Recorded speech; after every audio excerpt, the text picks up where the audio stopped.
What's a good word, everyone? I'm Kenny Varner, the owner of SportsBooks.com, as we hit yet another all Coast Conference team called the Duke Blue Devils. Over 5.5 wins, minus 125. Under 5.5, minus 105. They got some answers at quarterback. They got some answers. They got some questions. They got a 5 game gauntlet in this schedule to look out for. This team could go either way, really, the way I see it. Manny Diaz, first year. If they had North Carolina's schedule, I'd feel a little bit better.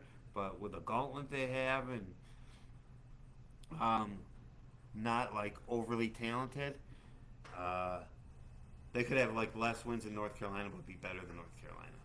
And that's kind of a shame because I think this team could be coming up. So why do I think this team could be coming up under new coach Manny Diaz? Well, we'll get to that after we talk about SportsEyeballs.com being the name of my site. We have sports pick packages with NFL and college football at the headline, of course, right now. We have a college football pick already up for our clients. We already have an NFL pick up. And August 1st, we have a play where you can get the better of the number than we did.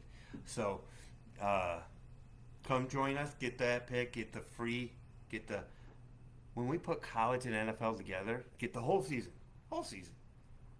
and the rest of the sports and anything we bet, absolutely free when you get the combo. That's the best deal, but do what's going to be best for you. We put all these videos up on YouTube, so subscribe to the channel and you'll get so much content because we put up plenty of videos every single day. So Duke, we're looking at now Manny Diaz, Miami, yeah. Quarterback. That's the first thing. I think you got to start with quarterback Malik Murphy. He came from Texas. I did see him play in a little bit when he was when he had to replace Ewers, and did all right. I mean, he was inconsistent, but he was thrown into a situation, and it was Texas, Oklahoma, so it's like, and he was fine. You're at Duke, you're going to have a manageable type schedule. I think this is the level that he can be one of the better quarterbacks at with at least half these games. Uh, and if he gets better and better as the season goes on, he was at Texas for a reason. Texas is number 3 in the country to start the season. So I think that's a really good get for Duke, for a Duke type team. Uh, they got their running back and wide receivers will be fine. But what I really want you guys to look out for is Javon Harvey. He's a transfer from Old Dominion, and I think he could really surprise and maybe even be the number one for Malik. And they could have a pretty good combo coming together. But again, the question for Duke, as most years, is their offensive line. They're not the best offensive line in the country by far, but they hit the portal. They might get a little bit of help when they hit the portal. So they do have a lot of newcomers coming in for the defense, which scares me a little bit. But they got a weird stat where they lose 4 defensive linemen, yet Duke's top 3 tacklers are back. So it's a hodgepodge. I mean, their edge rushing is a question. There's just a hodgepodge of like decent news, bad news, good news. I mean, that's perfect. Top 3 tacklers back, great. Top 4 defensive linemen gone, not so great.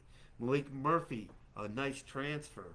Uh, their offensive line, that's what's going to have to put them over the top to be bowl eligible, I believe.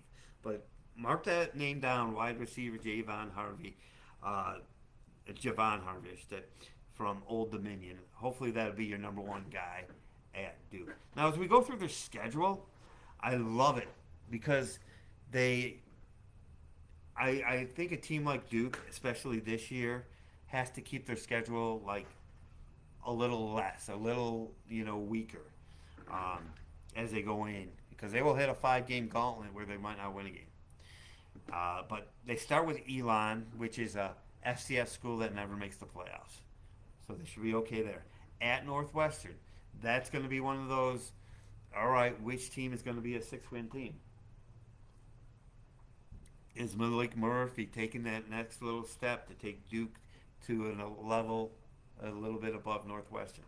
We'll see in that game. They come home for UConn. I'll have to look at UConn more. They've been down way more often than not. At Middle Tennessee State, that that's, when you look at the smaller schools, you gotta look because they're on the road at MTSU, who usually has a good quarterback.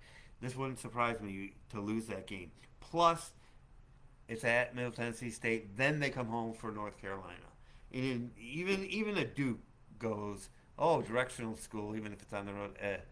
Well, you're so if you go then you're going out, and you're going to lose to them. And then you'll come back and beat North Carolina. That's how college football works anyway. Then they go to Georgia Tech, a team that is lined at 5.5 wins, but I have said multiple times that this team is better than the experts or more people think. I think this team is going to surprise a little bit.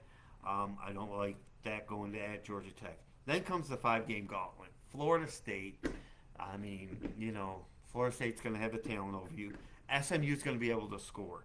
So if SMU's defense is down and Malik Murphy gets going and the offensive line comes together, they might have a chance of challenging SMU. SMU is a team that I really do like. So that's why I think they're part of this gauntlet. At Miami and at NC State. At NC State, no. At Miami, when Miami has Cristobal as coach, you will always have a chance. If you can hang in there, the talent differential might be significant. But if you can hang in there and stay within 7 to 10 points in the fourth quarter, who knows? You always have a chance, just like Georgia Tech, who was at the Duke level last year, went in there and beat them. You're going to have a better coach, a former coach, who's going to circle this game. Wouldn't be surprised if Duke, if things come together, they could challenge Miami in that game. Then an off week, and then Virginia Tech. I got one listener who thinks you're going to be 10-0. I'm not going that bullish on Virginia Tech, but you do have them coming to your place, and you'll know how good Virginia Tech is by then. Top 10, I don't believe it. Top 20, maybe. And then you go to Wake Forest. So there's a lot of questions to be answered with Duke, but I really like I kind of like the coach coming in, I guess. And I like the transfer quarterback. I'm glad they got some stability there. The offensive line needs to come together. I think they'll have receivers, and I'm going to say it again, Javon Harvey from Old Dominion. Watch him.